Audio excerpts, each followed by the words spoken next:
Yo, man, let's get into it, man. The NBA playoffs is hot right now, man. People are playing, people are balling. Y'all already know I already put out a video about the Lakers, man. My dog LeBron got bounced out in the first round. It's all good. It's the first time for everything.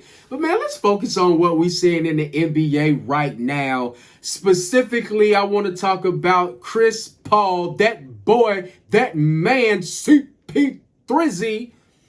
And the Phoenix Suns, man, they are a big problem. I personally got the Phoenix Suns coming out the West. I think the Clippers, man, they're too inconsistent. And if they get down 2-0 against the Suns, it's a wrap. I think they're just too inconsistent. And I think that Monty Williams is a hell of a coach, much better coach than Ty Lue. So I'm loving what I'm seeing from the Suns right now. And speaking of the Suns, let's talk about the Suns hero, who was my pick to win the MVP. And he's proving to be that, and that is Chris Paul. Can we pause for 5 seconds and just praise the greatness of Chris Paul? And you clicked on this video for a reason, because of the title, Chris Paul, Top 5, dead or alive, exclamation mark, question mark.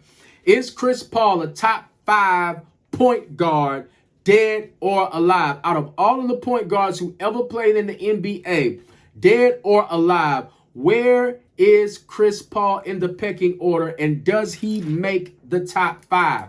Well, I don't know. Is he in your top 5? Let me know in the comments. Dead or alive, greatest point guards ever. But I'm finna tell you why he's not in my top 5. But let me preface it by saying he's one of the greatest point guards I've ever seen. He's one of the greatest point guards I've ever seen. He's one of the greatest leaders I've ever seen. I mean, the dude, there's nothing on the floor or off the court that Chris Paul cannot do. He is that dude. But let me give you my top 5 point guards, and then let me give you my reason on why Chris Paul is not in my top 5, dead or alive. When I say dead or alive, I mean ever. Here's my top 5. And in no really particular order. But if there was an order, it might look like this. Isaiah Thomas, Steph Curry, Oscar Robertson, Allen Iverson, and Jason Kidd. Let me say it again, just in case you know you got earwax. Isaiah Thomas, Steph Curry, Oscar Robertson, Allen Iverson, and Jason Kidd.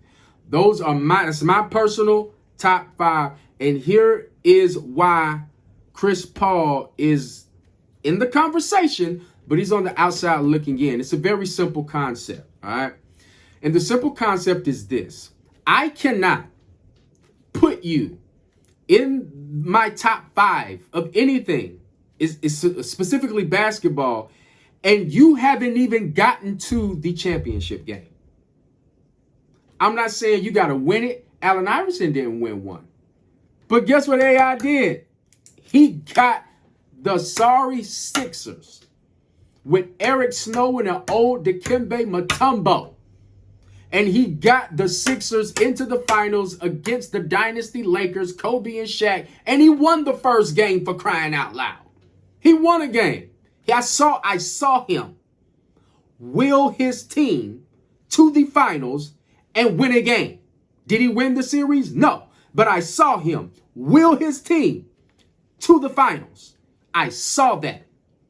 Now I'm not an old guy, but I ain't no spring chicken. I've been on the block for a minute. All right. I got a chance to literally watch AI go through the process of getting his team to the finals. Got a chance to see Jason Kidd do it at the end of his career, and it might look like Chris Paul is going to do that now. But as of right now, man, I can't let him in. You got Isaiah Thomas, got 2? Steph Curry got 3. Oscar Robertson got 1. Allen Iverson got there. Jason Kidd won it. I mean, I can't let you in. And I mean, and then the rings, right? But then the MVPs. Chris Paul don't got no MVP. Now, I don't really hold that against him, though. Because the MVP, that's like, he should have won it this year. And how many years should LeBron have won it? How many, you mean to tell me Michael Jordan couldn't have won it 10, 12 times? Come on, man. Michael Jordan could have probably won it every year he was playing for the Chicago Bulls. Kobe Bryant, he only got 2. Come on, so that Jokic this year, nah, man. I think CP3 should have got it this year. So I'm not even holding the MVPs against him. But you gotta get into the, you have to at least get into the final dance, and you have, I mean, and it goes a long way if you got a ring, bro. Because when it comes to stats and records, it ain't like he head and shoulders above or even above Isaiah Thomas, Steph Curry, Oscar Robertson, Allen Iverson, and Jason Kidd.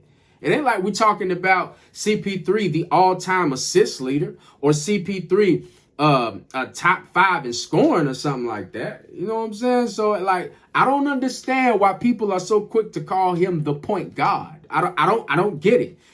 And I think my thing is this: be fair with your standards. So you're going to say Chris Paul is the greatest point guard ever, and he has no rings. So you don't care about the rings with Chris Paul. But when we talk about a guy like LeBron James, your first argument is, oh, he ain't got enough rings. It's like, but you heaping up all this praise on Chris Paul, and the man ain't never even been to the finals, bruh.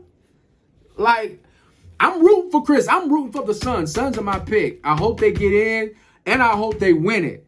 But until he at least get in, Chris Paul is not in my top 5, man. Don't fight me. Don't send me no death threats, man. Just comment. Let me know how you feel about CP3. As a matter of fact, let me know who your top 5 is, man. Dead or alive as far as point guards. Thanks for joining the Hot Button. I'll holler at you.